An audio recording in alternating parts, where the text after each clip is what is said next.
Greetings, Skyfarers, and welcome to another episode of Sunless Skies. I am Cobalt Thorium, and we are at Carillion. I don't remember what we were doing. It's been quite a few days since the last time I played this. Oh, jeez. Okay, I probably should have done this before. Should figure out what to do before I started recording, but I guess we're working on a hellish penitent. You are making deals with a penitent devilish. Assist, excuse me, a hellish penitent by donating 5 penance inescapable truth or 5 penance endurance. Okay.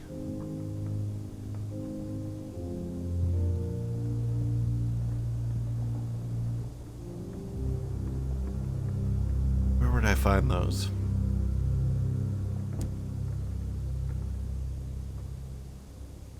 What is this?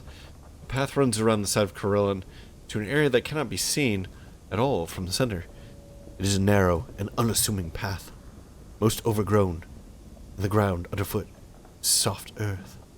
Explore the undergrowth as you go. Curiosity is what brought you here, or you could read the footprints. Who has come here before you? Or identify the scent. It lingers in the air, mingled with the rose scent and the smoke.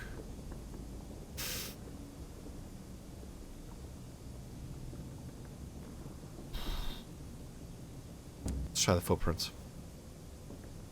The footprints of men and women and devils and goats are printed in the soil. And there, unspoiled by the other tracks, a highly arched footprint with 3 toes. How often, asleep, have you remembered this creature?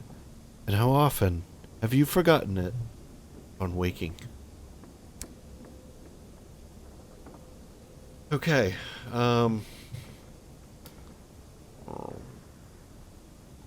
not a great chance. By the fence, there is a composting pile. Thousands of worms are reducing to mulch a heap of unacceptable book matter. Most of the worms were confiscated from penitents. Now and then the compost catches fire, and a supervising devil has to put it out. But the fertilizer explains the aggression of the plants that grow here. So you could gain a penitence of excess. Those who cross boundaries too often are taught here that those limits have meaning. So that'll give us excess. Approaching the hellish penitent. She's participating in a picnic. Or you could return to the center of Carillion. No one will mind if you go. They are all distracted with other things. Or you could cure your stained soul.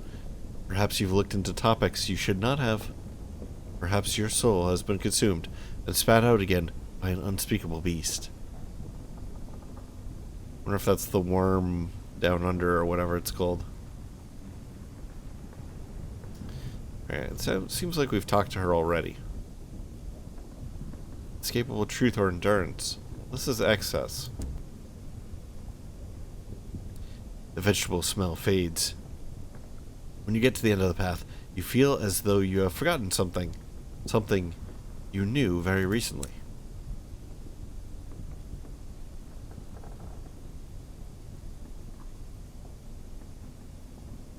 Alright, let's go to the Terrace.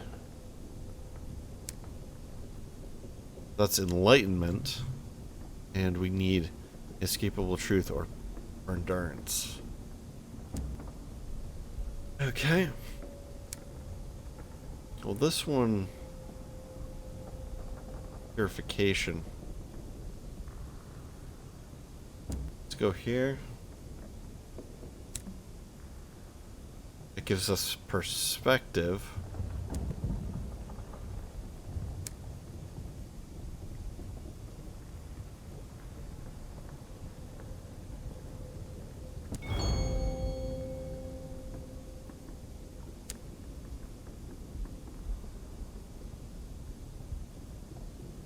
Wait, that's enlightenment. Oh, no, okay. Deprivation. Inescapable truth. Endurance. Something wrong here? Ordeal.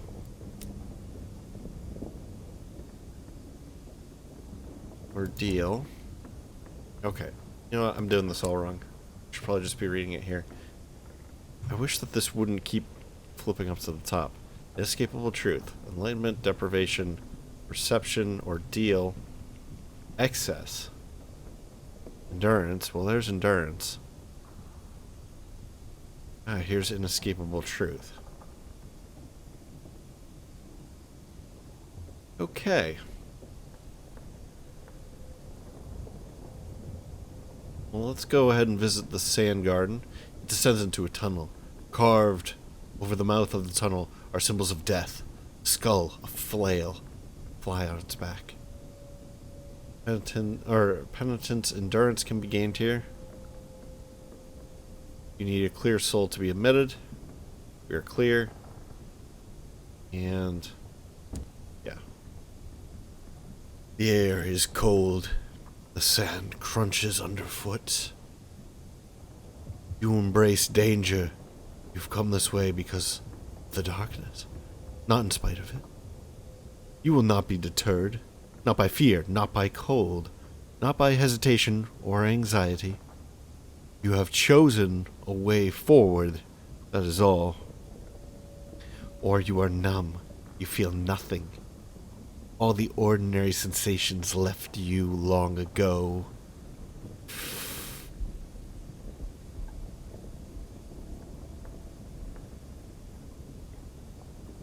This one almost seems brave. That you will not be deterred. Embracing danger seems kind of not suicidal, but just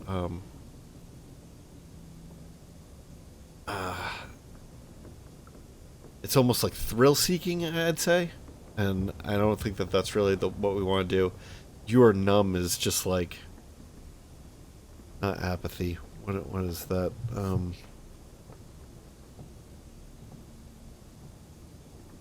God, what is the word?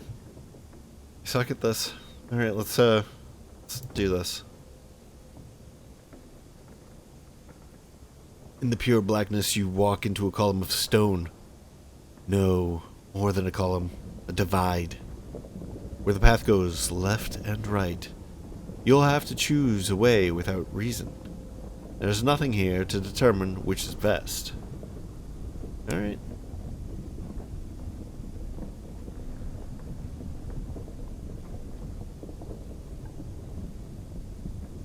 The devil has called this place the Garden in jest.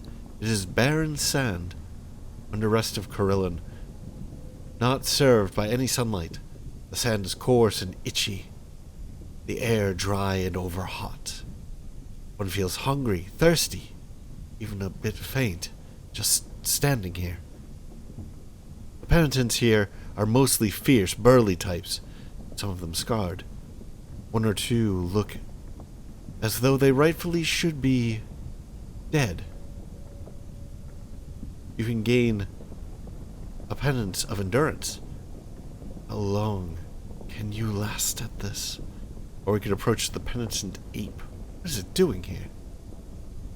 Or we could return to the center of Carillion. Perhaps that is all you wish to see here. Remember, you cannot return here without a soul flaw clear. Okay. Well, I don't think we lose that by being in here, do we? We can gain a great deal of endurance penitence. There are ways of not having to wait. Like letting someone else wait in your place. Or we could cure our clear soul. We could disregard of death is a serious flaw. It displeases the Blue Kingdom. It makes the devil's tut.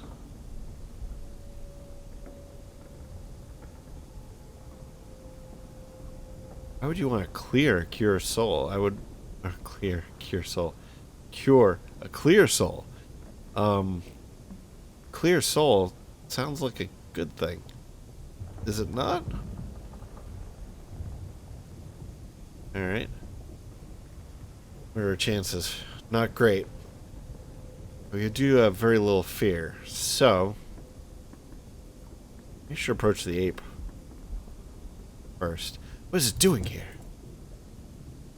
It has collected human souls, and now he is here to cultivate them. We could assist the Penitent Ape. How did he even gain entry into the Sand Garden? We could leave the ape alone. You've things to be getting on with. Nonsensical chatter. He tells you, in a low mutter, the soul was a gambler, but a good one, able to remember the odds and figure, fast at seeing an opponent's bluff, took bets where he shouldn't, calculated the odds of dying in a knife fight, and decided he didn't mind a 10% risk if the pot was large enough. A good soul, but it would have been a better one if it could be coaxed post-mortem into a little more sense of mortality. That would make it more poignant, at least so you gather. The ape does not use words like poignant, but you take its meaning. You are here. You are helping a Pentecost ape who would rather be other than he is. Assisting a Penitent Ape. Why is it a Penitent Ape here and a Pentecost Ape here? It's a bug. That's a bug. Bug! Okay. Alright, yes. Give the ape a truth. Inescapable truths, okay. Or we could give him some knowledge. Okay, so we can leave the ape alone. There are things to be getting on with. We could give the ape a truth. Souls can't be polished post-death. Probably not, anyway. Or we could give the ape some knowledge. There are things you have seen and learned in your sojourn in the garden of insatiable roses. What? I didn't want to go all the way out.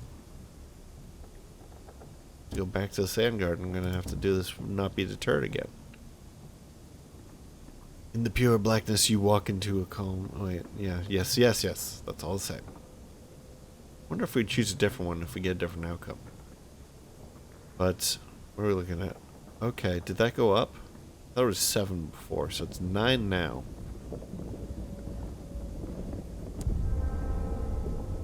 Alright. So gain penitence endurance. How long can you last at this? Excuse me. Waiting with the other patients. A famous strong man laughed at the sight of an aunt's corpse.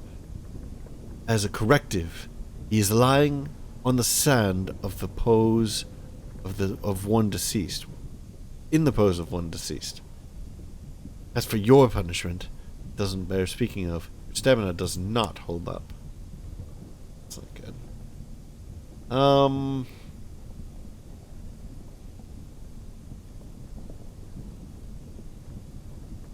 going to return to the center. Out again. They send a devil to escort you back to the center of Carillion. You shouldn't get out again otherwise. Wait, you wouldn't get out again otherwise, he says, trimming his lamp. Then he picks up his staff and points in the direction of a dark tunnel. The reason why I want to do that is because I want to first check out the Terrace of glass statues. See if this is an easier quest for us than the other one. Because we can do either. We can do either Inescapable Truths or Endurance. So there's no reason not to pick the easier one. The path is a mirror labyrinth. Entry is forbidden to those who are not already afflicted with a flickering soul. Well, I think we have a flickering soul, because otherwise we wouldn't be here. No one else on the passage to the terrace will admit that they know where they are going. What a curious figure, says an old man, pointing at his own reflection. Here's hoping there aren't any other clowns of that nature where we're going, eh? He jabs you in the rib with an elbow. We could fail to see our reflection anywhere. Mirrors are at such odd angles, after all. We regard our reflection with distaste. The mirror has it wrong. It's smoothed out your features, made you ordinary. You can admire your reflection, which is handsomer than usual. Why have you never noticed before this brilliance of your eyes? It's a little bit narcissistic. I kind of like it, actually. So, fail to see your reflection anywhere. So this seems like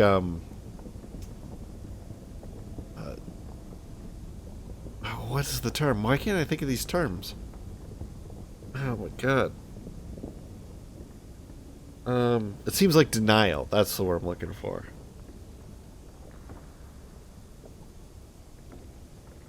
And I mean, this is probably the one that we're supposed to do.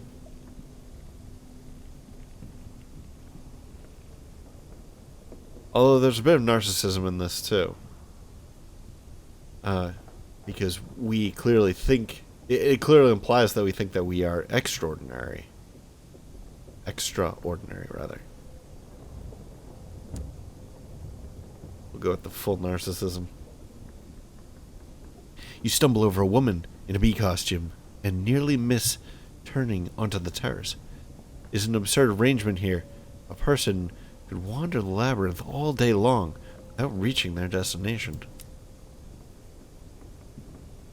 Okay, 36. The other one was what, 39? That's bad. Okay.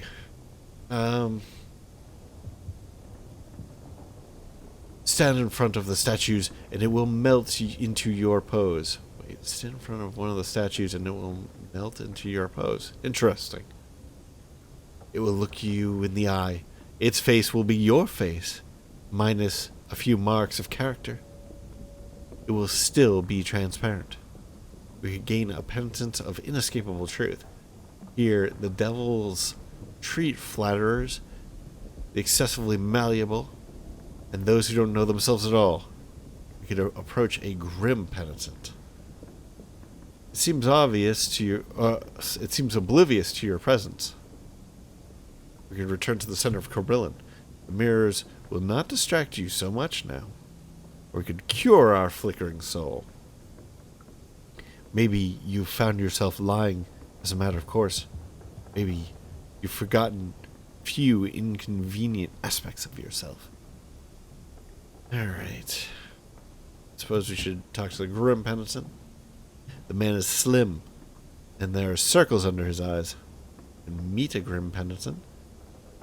The man is slim and has circles under his eyes. He shows no energy at all. Or we could let the grim penitent be. He seems exhausted. Through the glass.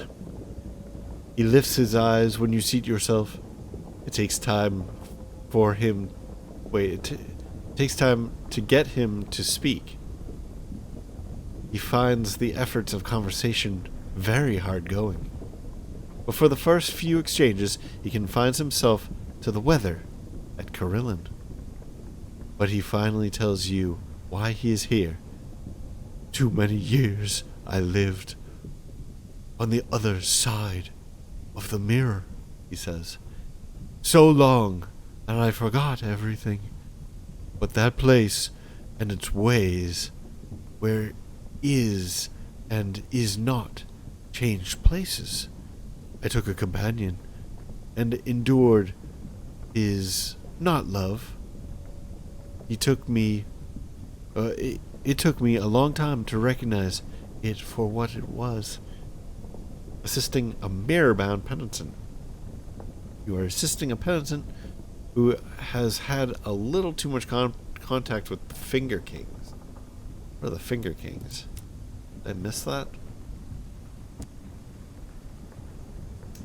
Alright, let's take a look and see what he actually needs. I wish this wouldn't keep scrolling up. That is really annoying.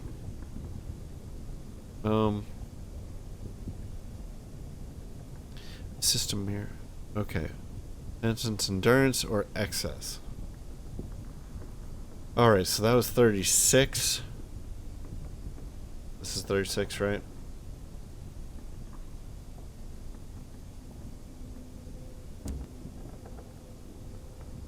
Accompanied.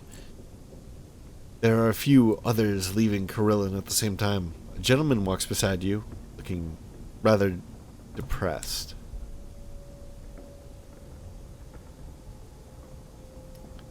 Alright, so that one's 36. This one is... Come on. Come on. 38. And the other one that we might need... Don't keep doing that. The other one that we might need is this one here. Excess. Let's try to identify this in here. Wood from the back of a wardrobe. Folded newspaper.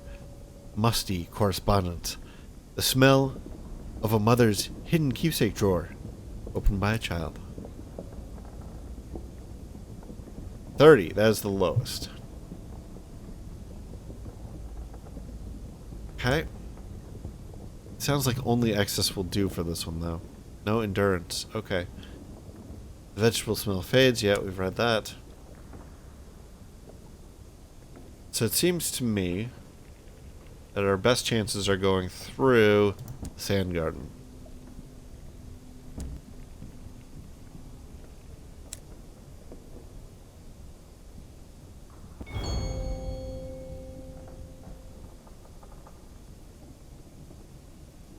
Waiting with the other patients, a gentleman brought a tombstone in advance and kept it in the spare room against future need.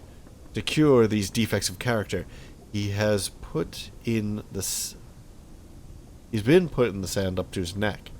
Supervising devil makes notes on a clipboard. Actually, this is not wise. There's no way that we're going to do all this without gaining an enormous amount of terror. We need 5 of each. 5, 5, 5. So we're only going to succeed at 1 out of every 3 on average, right? So to gain 15, oh my goodness, we're going to need to go 45 times? Is that right? If we gain 5 terror each time we fail, and so that would be 30 times, right? So 30 times 5. It's well over 100. Oh, it's 150. We're gonna gain 150 terror. Yeah, this is not wise for us. That means that we're gonna have to go over to Magdalene's at least 3 times, because we don't want it to stay over 50. It just seems like an enormous waste of time. It's probably better for us to leave and come back once we have higher stats ourselves.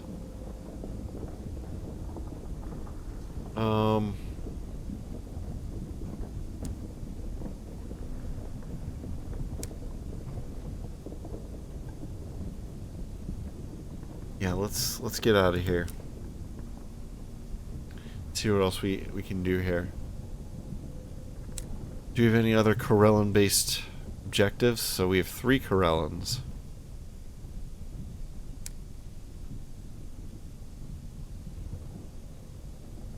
She wants to go to Warbury. Talk to the clay conductor.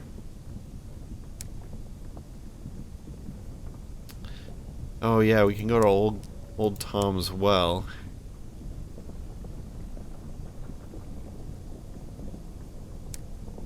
Port Avon. That's Blue Kingdom. That's probably Blue Kingdom. We don't know what this is.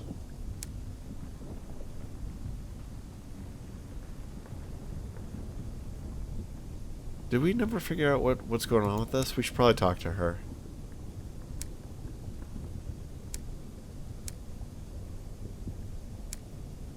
Okay. Blue Kingdom. This one here, anytime we go to Leadbeater, we can finish that off. It's not something I'm terribly worried about. 2 reasons to go to World Rejuxtamere, huh?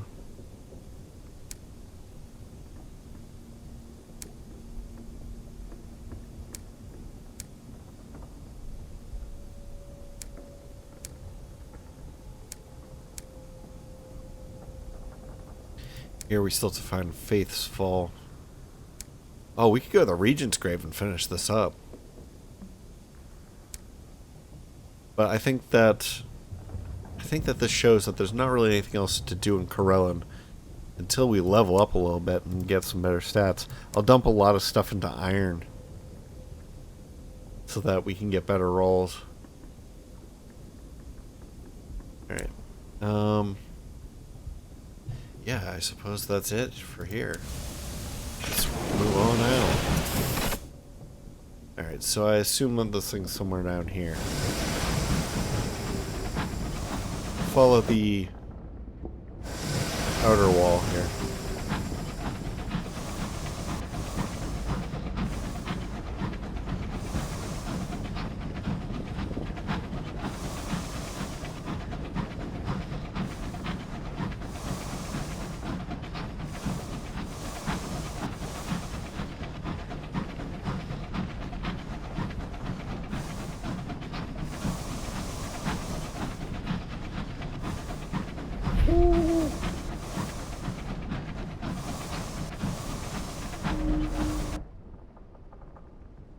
Okay.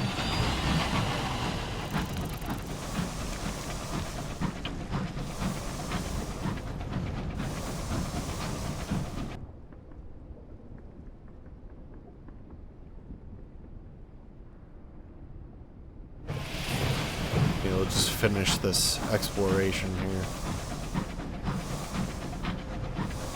Surprised that that cantanker eye just let us go by. Alright, that's probably enough.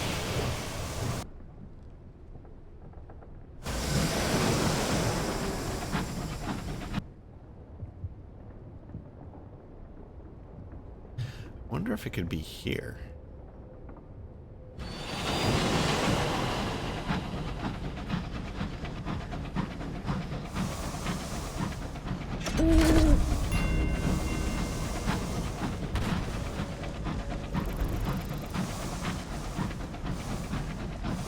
I could take a ride.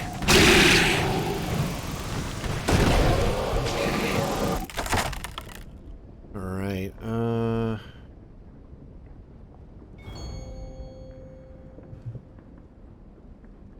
sweet.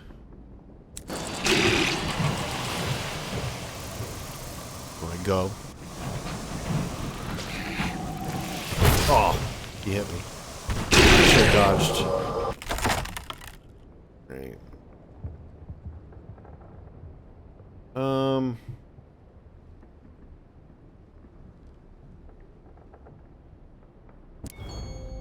We need more uncanny specimens. What are my actual chances? Pretty good.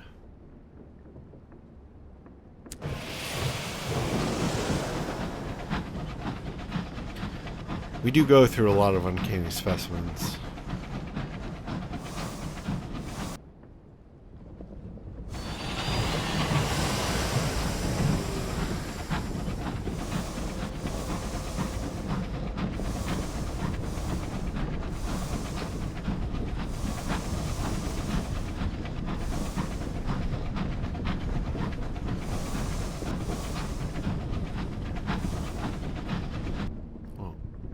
It's a lot more interesting than I thought it was going to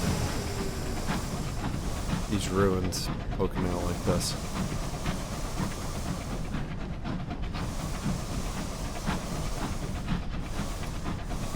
We should have resupplied while we were there. Now that I'm looking at the stats here. Oh, hey. How's it going?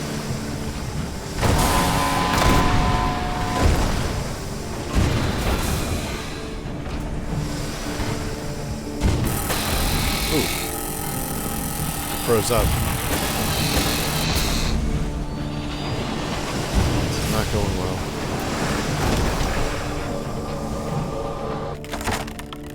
Alright. We'll just go for the cargo. Seeds, huh?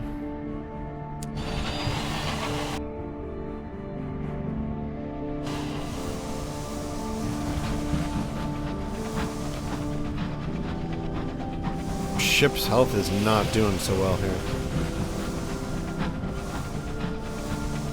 Okay, I guess we're backtracking here.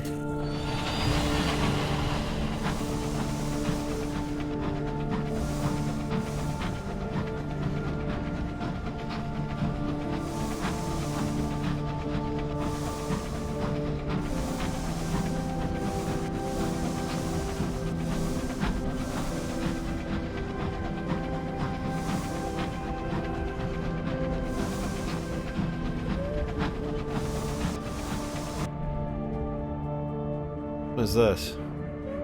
A certain date. There's a tentative knock on your cabin door.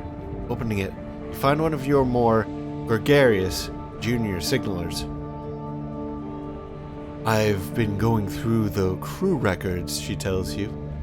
I found something interesting. It's the anniversary of the conductors stepping from the stone.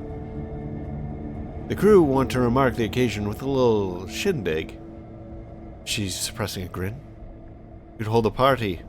The clay conductor will hate it, but it would be good for him and his relationship with the crew. You'll be on hand to supervise or decline. He'll hate it. He'll really hate it.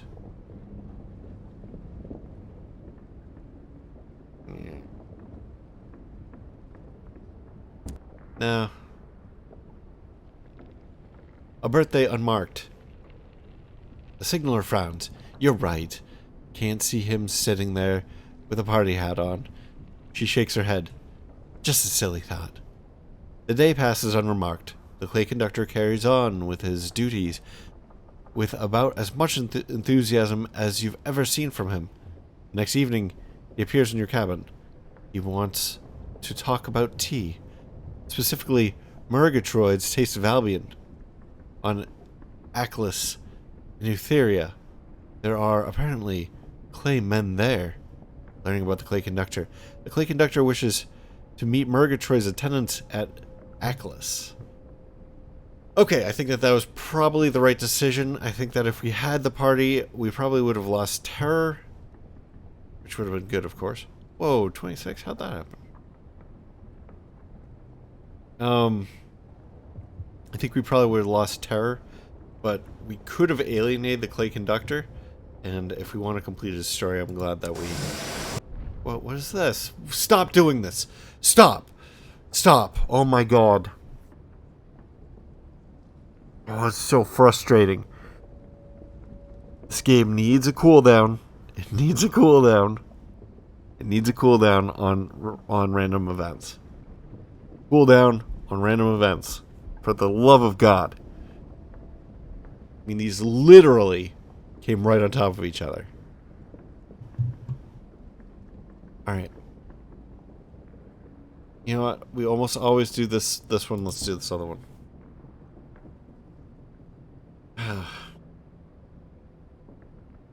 Okay, so this is the unreasonably big dog. And we can check the hold. Where else would he go? Sure enough, the inadvisably big dog is down there. Excellent to have found a wonderful playground. Upon noticing your arrival, he becomes even more excited, gambling about in eager figures of 8. He's too big to simply cart away. You'll need to figure out some way to tempt him from the hold. Actually, we might have tried this at some point. You can pet him into submission. How about pursue the savage beast? That's cute because he's anything but savage. You can tie him with a game of catch, or tire him with a game of catch. Surely you have more endurance than a mere dog. Impediment to submission. It's kind of cute. You begin with his shaggy, silken ears, a good scritching that gives you leverage to start combing fingers through his pelt, massaging his underbelly, nuzzling into his neck. By the time you're done, you're both half asleep, and the dog is exhausted into tail-wagging placidity. There seems to be no reason for those.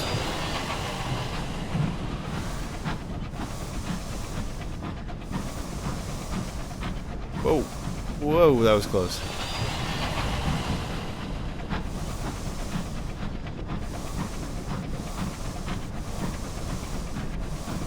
Actually, what do these guys sell? Just supplies. So we have to be very careful of our fuel.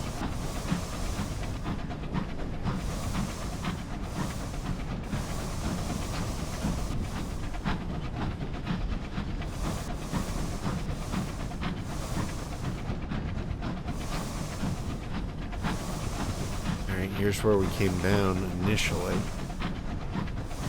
Fuel is looking good. Alright. An abandoned signal box. Window cracks have accreted a filling. Wait, window cracks have accreted a filling of moss green dust. Interesting. Once white paint is yellowing and peeling. The signal box possesses a faded dignity, like a beleaguered butler. It was designed with pride to be part of that great folly, the Eisenbard line.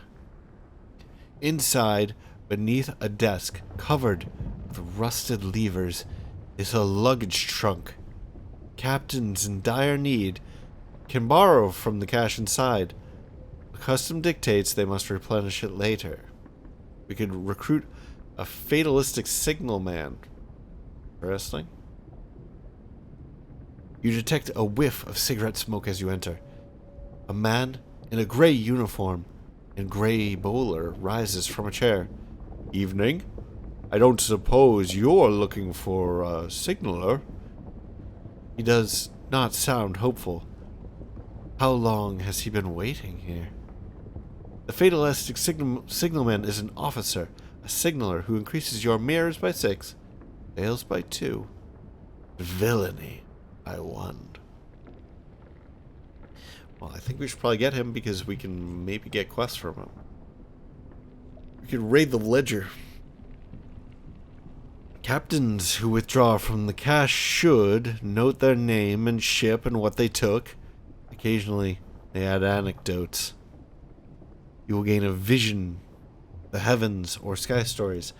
I'm not going to do it. I think that it's probably going to increase our bad luck. Maybe we'll get some wraith, whatever. Wraith? Or the tunneler down below or whatever. We don't want to piss those entities off, I don't think. So, we could raid the cache. Oh, read the ledger. No, read the ledger is what we do want to do. We don't want to raid the cache. A captain who takes from the cache must later replenish it. This may mean that enemy aids enemy. Rival scours rival. Better that than bad luck. Or we could leave. This place is a folly. Already nature strives to claim it. It's not a place to linger. Well, we'll grab the fatalistic guy first. A break from duty. He is startled by your response. Oh, right. Was expecting you to say no, to be honest. You ask what he is doing here.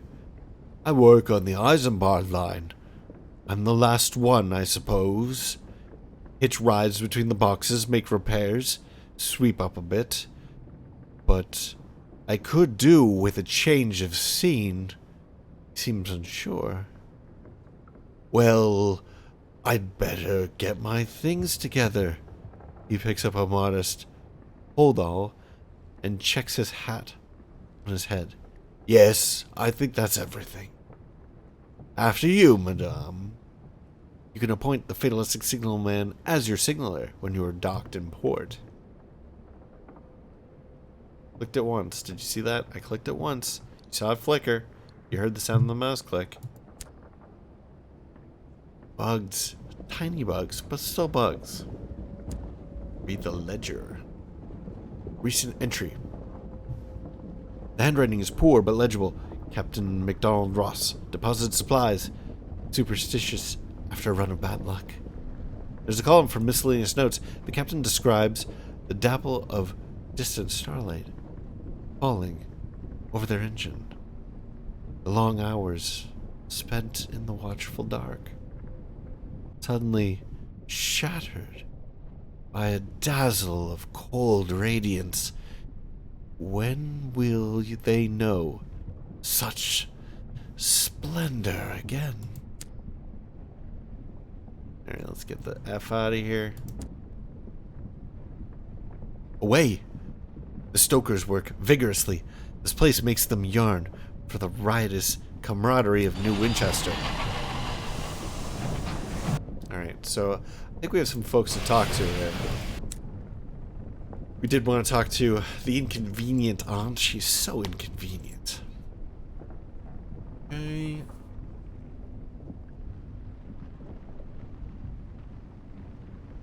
Okay. We already know about the secondment. We could question the aunt. What was all that about St. Dustin's? What got her so shaken up at Carillon? Or we could see what the aunt is up to. I think that we should probably do that first, make sure nothing's changed. That's the same. Wait, what? That's not what I wanted to do. Okay, question the aunt. In Her Majesty's service, when I was a gal, I used to do a bit of spying for the crown. Now I've been out of the trade for years, but I couldn't help but overhear an intriguing conversation. People rarely pay attention to ladies of my age. She gives you a look, as though daring you to disagree. They said revolutionaries helped our government conquer Albion. They mentioned a secret rendezvous at St. Dustin's between 4 representatives, a new sequencer, a revolutionary, and 2 members of Her Majesty's government. I have to get to the bottom of this. It is my duty. She tilts her chin defiantly. I have a friend at Port Prosper who owes me a favor. We can get lunch. Learning about an inconvenient aunt. Your aunt has invited you to lunch at Port Prosper. Okay, that sounds good. So we're advancing that along. I think that this one is advanced along, but we can maybe advance a little more.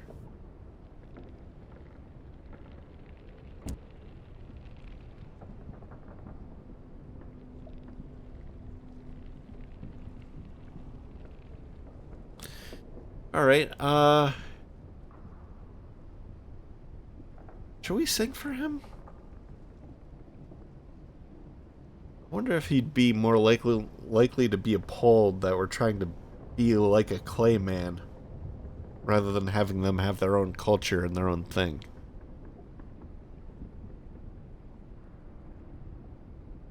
Let's give it a try. Nothing ventured, nothing gained, right? For some reason, I'm really reluctant to press this button. Flip and do it. Haha, okay. Politeness, at least. You surprise him during the hour when he's supposed to open his bunk for the crew to come and listen. Wait. You surprise him during the hour when he's supposed to open his bunk for the crew to come to him with any concerns. They never do. The conductor puts aside his sheet music to salute you. Captain. You launch into a song without further ado. Your voice is rough, but it's more than passable attempt. It's a more than passable attempt. You capture the echoes of deep, forgotten caves as you try to follow the rhythms of an avalanche. When you finish, there's silence. Eventually, the clay conductor speaks. I thank you. I appreciate the effort, but you are not clay. Even so, his attitude to you has thawed a little. Later, when you pass him in the galley, he even attempts a painful conversation. You perform for the clay conductor, who is not particularly impressed. I wonder if we do this, if it'll be different.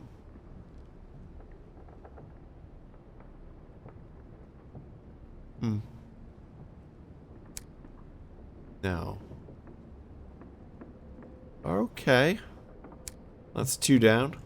Now I suppose we should talk to our... Let's look at the inadvisably big dog. Who's a good dog? Nothing. I don't understand the point of the inadvisably big dog.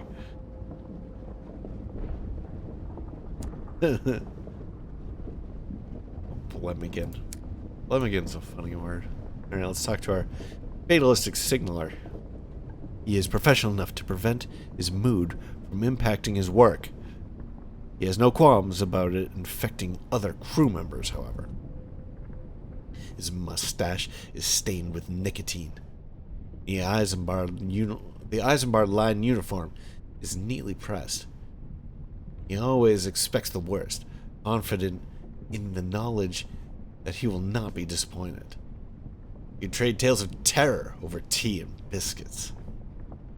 He is reticent by nature and can be coaxed in conversation over distressing stories with horrible endings. I'm going for more of a noir voice. I'm not sure if I should do that or more like a dour voice.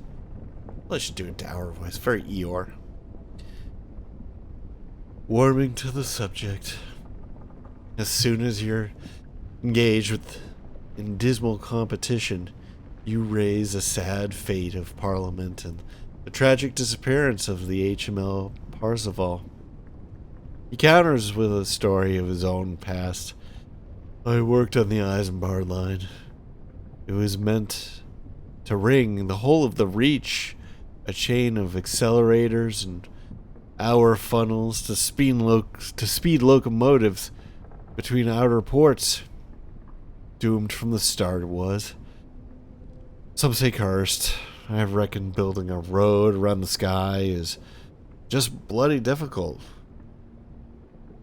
It were never finished. It were never finished? Okay. He slurps his tea. I'd like to make a proper tour of the Reach, see exactly how stupid we were. Signaling the fatalistic, or learning about the fatalistic Signalman. Jeez.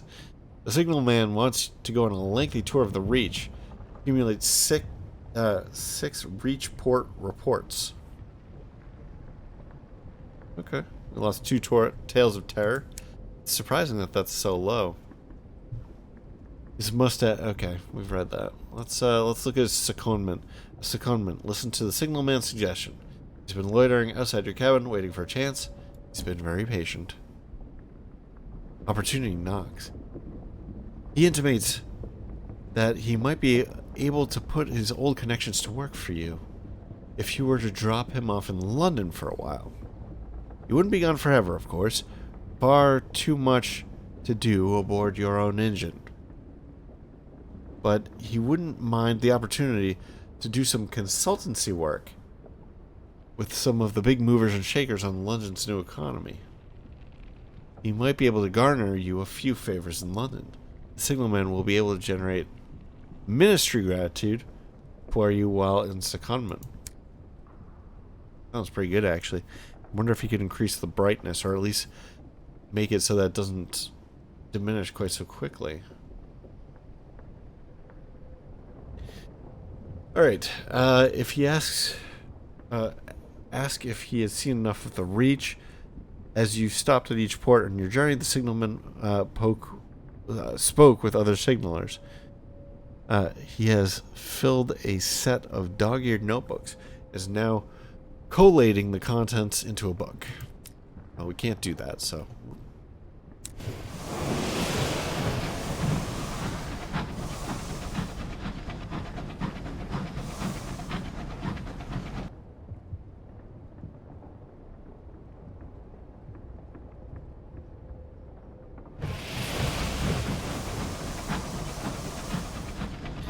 I'm just looking at the map to see if we'll be able to get fuel someplace.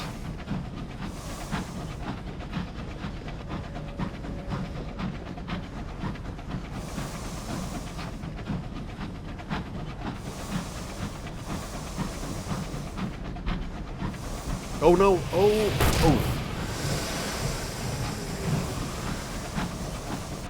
Wasn't able to make that turn.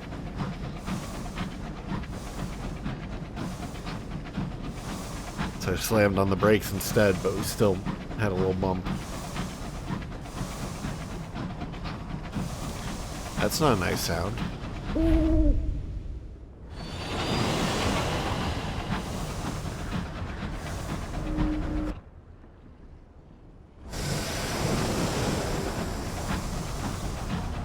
Something over here.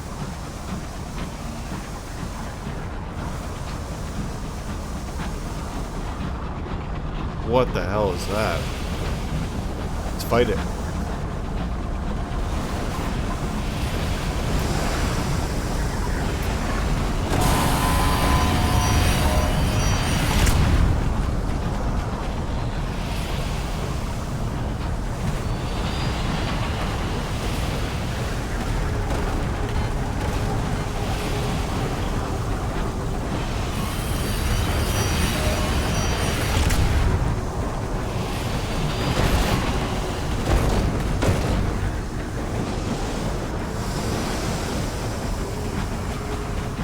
I like the range of our other gun.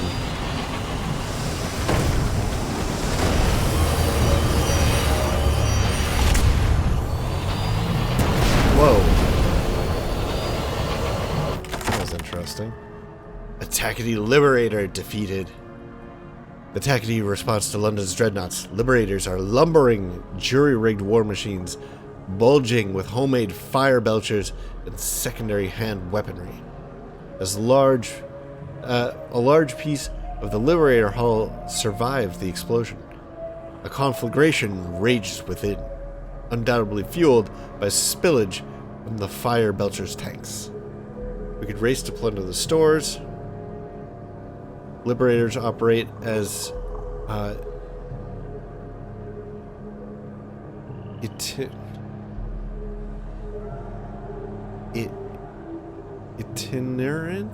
itinerant supply stations. Itinerant. Oh, jeez. Providing the lighter Tackety scouts with fuel and supplies. You have time, though. You have little time, though. The fires are already roving through the Hulk, or through its husk. We can rescue any surviving crew from the fire. Reduce terror and gain crew. I don't know if I want their crew.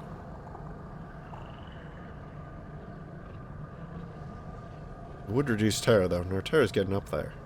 Oh my goodness.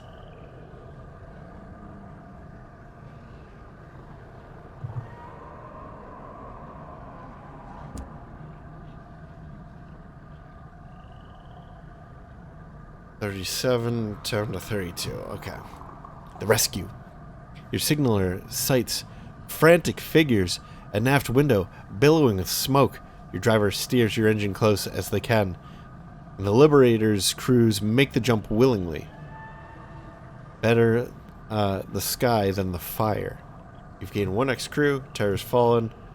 Gained a Tackety nameplate. Oh, it only gave me 1 though. I mean, it is only 1 ship, but still, it's like, it's a big enough ship. Maybe they have multiple nameplates, I don't know. So the sound is still there. So that Tackety cruiser thing wasn't it. What the hell is that noise?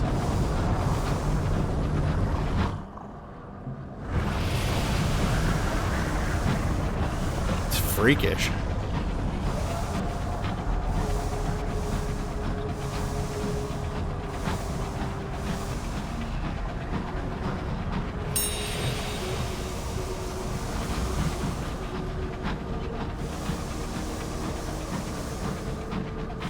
Once we get down to 2 fuel... Oh. No, turn back.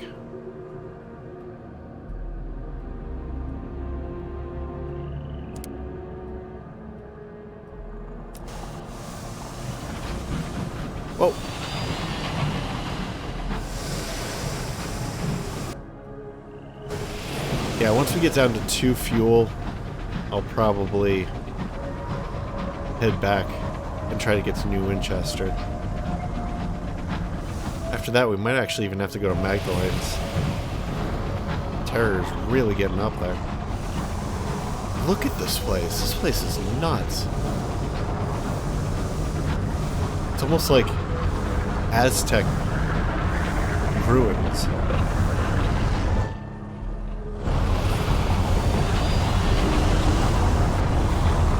Whirlwind turbulence. The Signalman almost smiles.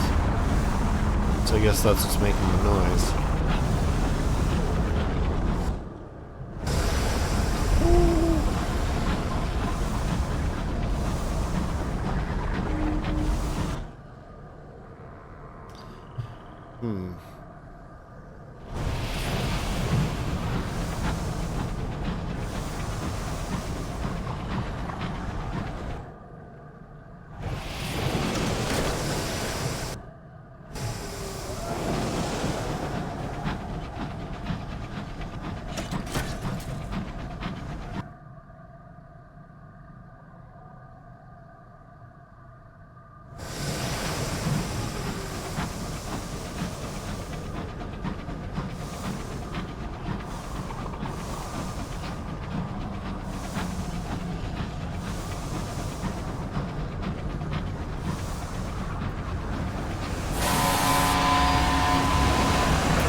Cache of Curiosities.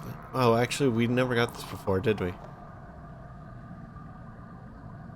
The crew of this weathered engine had been driven mad by the winds and the stars, and the things that haunt the sky. We could loot the hold. Perhaps the engine was transporting something valuable when the crew succumbed to star madness. Gain random treasures. What could it be? A faintly luminescent cage. A light burns from within. The things being transported in this cage did not survive the journey, though they still glow faintly. That tiny little bump gave me damage? You gotta be kidding me. Alright, I suppose we should go and see if this Terror is that place that we're looking for. But right now, I think we're not going to be able to explore it too much. What is this? The nameless monument deteriorates here, the wind whistling through solemn stones.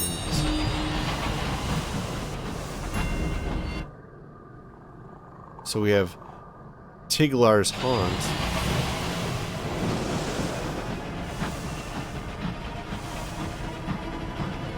What is this place?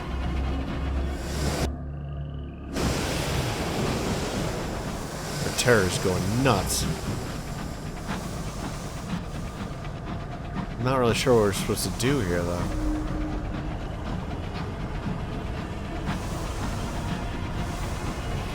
Sigils glow in the ruins, lambient in the mist. Where is that? They said the thing is directly south, right?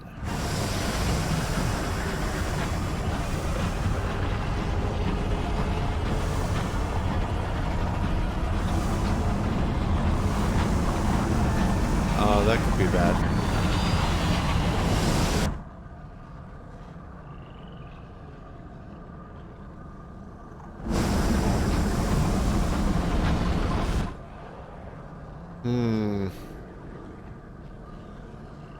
Okay, so we have a storm now that's trying to blow us into a whirlwind.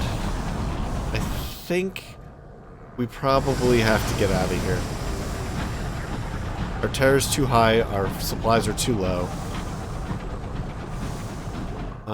I think we have to try to make our way to Leadbeater and Stain Rods. See if we can resupply. Do they have everything we need? Fuel and supplies, good.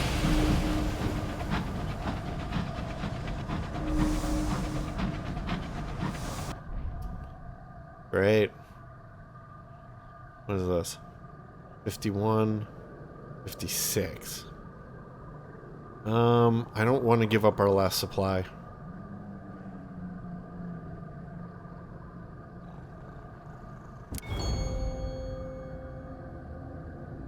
Why did we gain terror? That's not fair.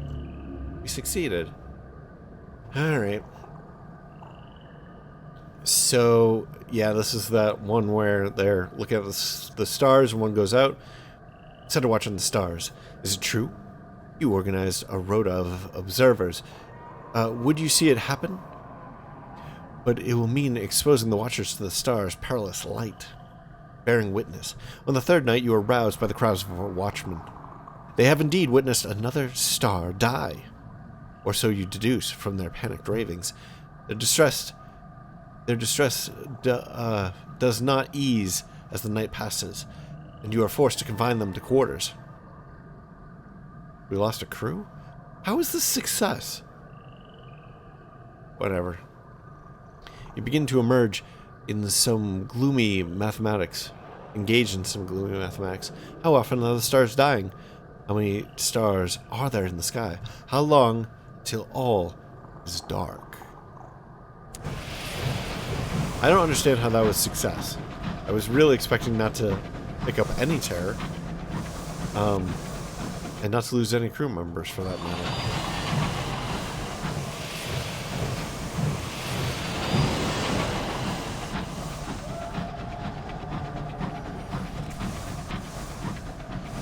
Another weird Tackety. I don't think we can take the chance of fighting him.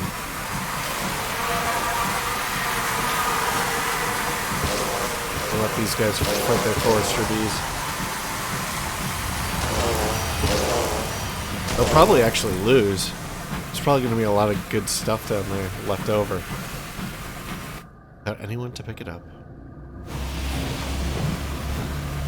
think we have to make a beeline straight for the nature reserve. Why is it a beeline? And there's no B. The letter B has like a lot of turns and a lot of curves.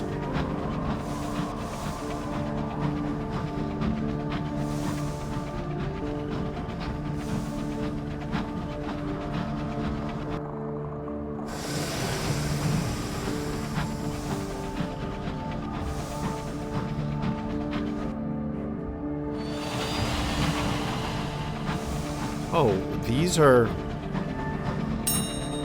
I didn't know that those things came up as diamonds. I thought diamonds were just minables. Well, I suppose in the future I should check out one of those diamonds, because I might be missing things that are useful. Alright,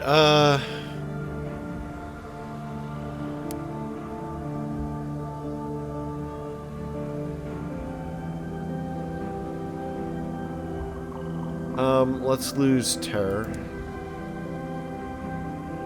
The guarantee loss of terror is worth it. Now we did have something here. A port report, okay.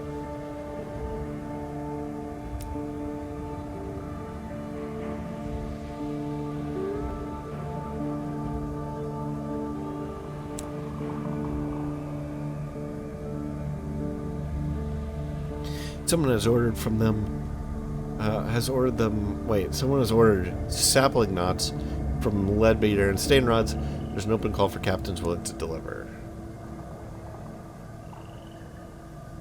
Okay.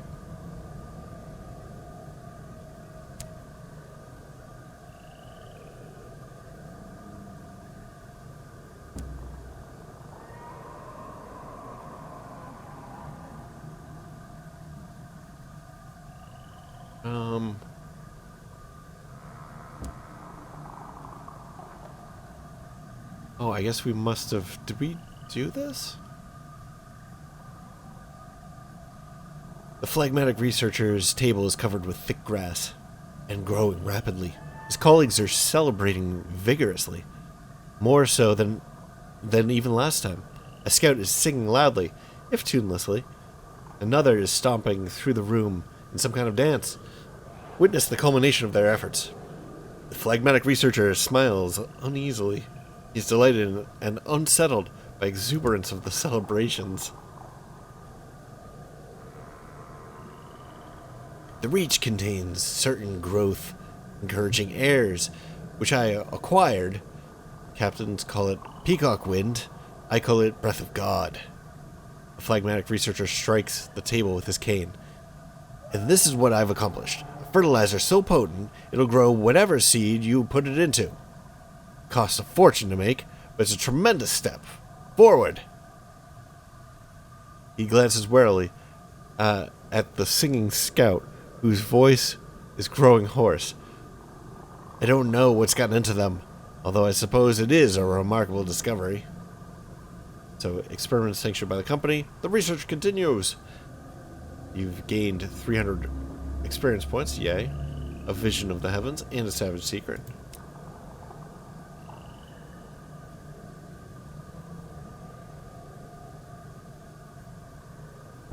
Let's see if anything's changed with the ornithologist bird. Nothing. You can inquire into the mysteries again. The phlegmatic researcher only smiles. That will be revealed in time. You can do the list again. He needs one of the following requests. Of course, he's happy to reward you if you have more. Experiments sanctioned by the company. The phlegmatic researcher has requested that he be brought a pen of Scribe Spinster. Well, that should be easy enough to find. Experiments sanctioned by the company. The phlegmatic researcher has requested that he be brought the ligaments of a guest. Great.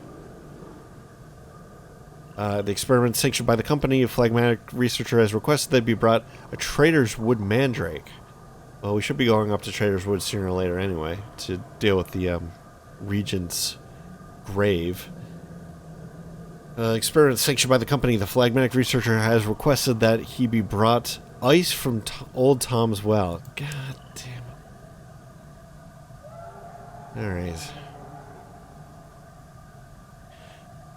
The researchers of Nature's Reserve toil away in their libraries. The phlegmatic researcher has identified certain elements, however, which may quicken their progress. Wanted, the pen of a scribe spinster. If we may determine how they're able to write without refills of ink. The ligaments of a guest. The biological infestation known commonly as guests are in fact multiple organisms. Wanted, mandrake root from the Trader's Wood. There are reports of curious warblings, if not shrieking from the wood. It reminds one of the classical mandrake. And wanted ice from Old Tom's Well. Most curious phenomenon. The shelves of black ice. Okay, well, we don't have any of those right now, so let's move away from the base of research to Albert's Idyll. Take a trip into the reserve. 50. Also visit the ornithologist first.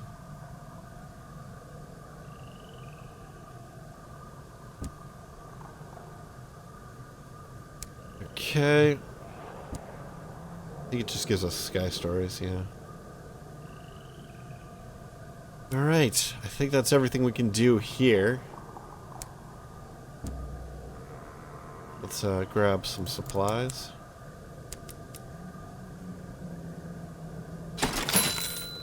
Let's head to the bazaar.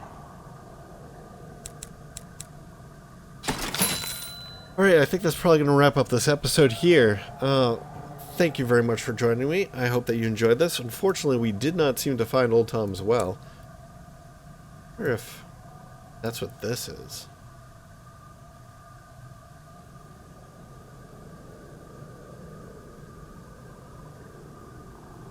And there's still a big area in here. They said it was south, though, right? Ooh.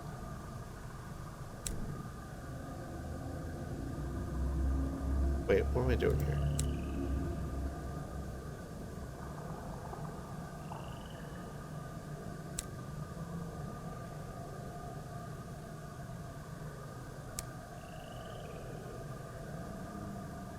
The well lies to the south of New Winchester. New Winchester? It's gotta be down here. Oh well. I think that we have to head back to New Winchester and maybe even go to Magdalene's with how high our terror is. So, we'll do that in the next episode. Then I guess we gotta get back down here because there's gotta be something down here.